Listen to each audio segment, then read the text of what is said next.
सियाए राम। यह बात मार्च 2024 की है। उन दिनों मैं जबलपुर में था। मैं रोज़ सुबह 2:30 बजे उठ जाता था। मुझे उन दिनों हुजूर जी की कृपा से एक सेवा मिली थी। हजूर जी मुझे रोज़ उठा देते थे और मैं सेवा कर पाता था। रोज़ सुबह नहा धोकर मैं संपूर्ण गुरु परिवार को माथा टेकता था और अरदास करता था कि मेरी बेटी जागृति, उसकी शादी को 8 साल हो चुके हैं और उसकी कोई भी औलाद नहीं है। मैं झोली फैलाकर अरदास करता था, विनती करता था, मेरा बेटा आकाश, उसको भी अपनी कृपा से नवाजो हुजूर जी, यह भी अरदास करता था। आप करण करावन हो, यह सबको पता है। यह अरदास मैं रोज़ सुबह करता था। जैसा आप रखोगे वैसे हम रहेंगे। मैंने रोज़ की तरह 3:15 पर परम पूज्य माताजी और परम पूज्य पिताजी से अरदास करी कि आप मुझे यकीन दिला दो कि आपने मेरी अरदास सुन ली है।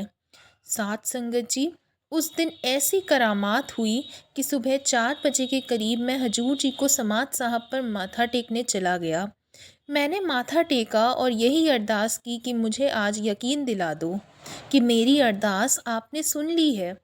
जैसे ही मैं माथा टेक कर उठा तो वहाँ जो गुरु के प्यारे हजूर जी की सेवा में होते हैं, स्नान करवाते हैं, उन्होंने कहा, कमल जी ज़रा रुकिए। उन्होंने जल उठाकर मेरे माथे पर लगाया। मैं रो पड़ा और मैंने ज़ोर से जयकारा लगाया, हजूर जी आपने मेरी बात सुन ली है। इस बात की मुझे बहुत खुशी है। उन सेवादार ने मुझसे पूछा, कमल जी आप क्यों रो रहे हो? मैंने उनको कहा, अंकल जी मैं आज आपको मेरे रोने का राज नहीं बता पाऊंगा, पर पिताजी ने मेरी बात ज़रूर ज़रूर सुन ली है। मैंने जैसे ही फिर माथा टेका तो उन सेवादारों ने दोबारा आवाज़ दी, कमल जी रुकिए। उन्होंने समाज साहब पर जो चरण धूल होती है उसकी छोटी छोटी पुड़िया बना रखी है, जो वो संगत में अक्सर बांटते रहते हैं। उन्होंने मुझे भी वह पुड़िया दी और मैं फिर ज़ोर से रो पड़ा और कहा, वाह वाह हजूर जी आपने मेरी अरदास सुन ली है। उन सेवादारों ने फिर मुझसे पूछा, कमल जी आप क्यों रो रहे हो, क्या बात है? वह कहने लगे, मुझे आप अपनी बात बताओ। मैंने कहा, मैं बता नहीं सकता, पर इतना ही कहूँगा कि पिताजी ने मेरी बात सुन ली है। मैं खुश होकर रो रहा हूँ और यह बात मैं बार बार कहता जा रहा था। उस दिन संगत जी ऐसा चमत्कार हुआ। करीब 11 बजे का टाइम था। मेरे बेटे आकाश का फ़ोन आया और उसने कहा, पापा जी आपको एक बात बतानी है, अगर आप व्यस्त नहीं हो तो बताऊं? मैंने कहा, बताओ। उसके कहे शब्द मेरे कानों में जैसे मिश्री घोल गए। उसने बताया, पापा जी आप दादा बनने वाले हो।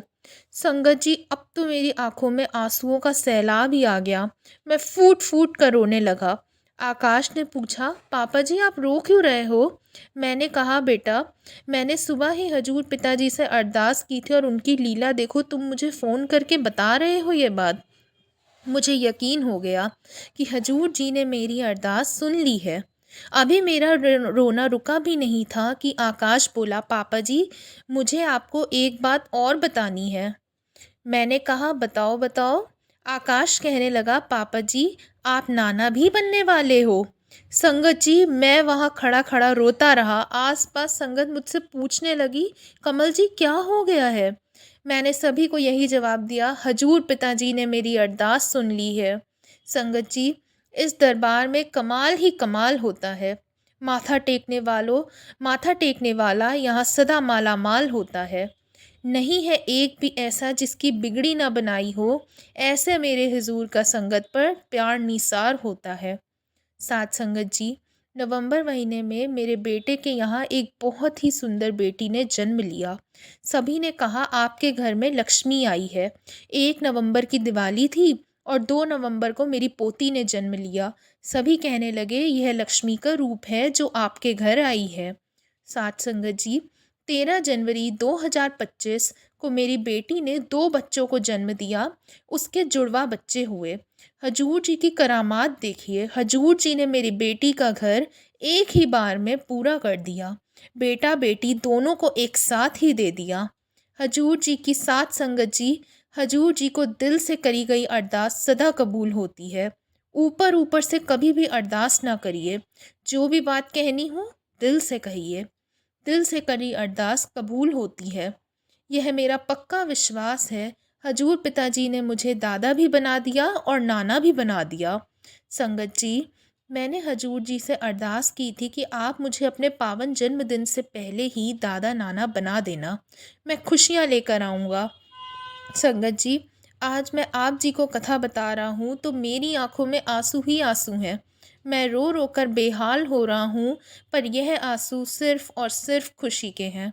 हजूर जी के प्रति कृतज्ञता के हैं और उनकी कृपा के हैं, उनका शुक्राना करने की है। संगत जी, आप सभी से हाथ जोड़कर विनती है, आपको जो भी सेवा मिले दिल से करो, पूरे मन से करो। सेवा में सब कुछ छिपा है। सेवा का फल एक दिन ज़रूर ज़रूर मिलता है। बोल साचे दरबार की जय। जगत जननी रानी माता जी त्वाडी सदा ही जय। सियाए राम। अगर साखी सुनाने में कोई भूल हो गई हो तो माफ़ कीजिएगा संगत जी। सिया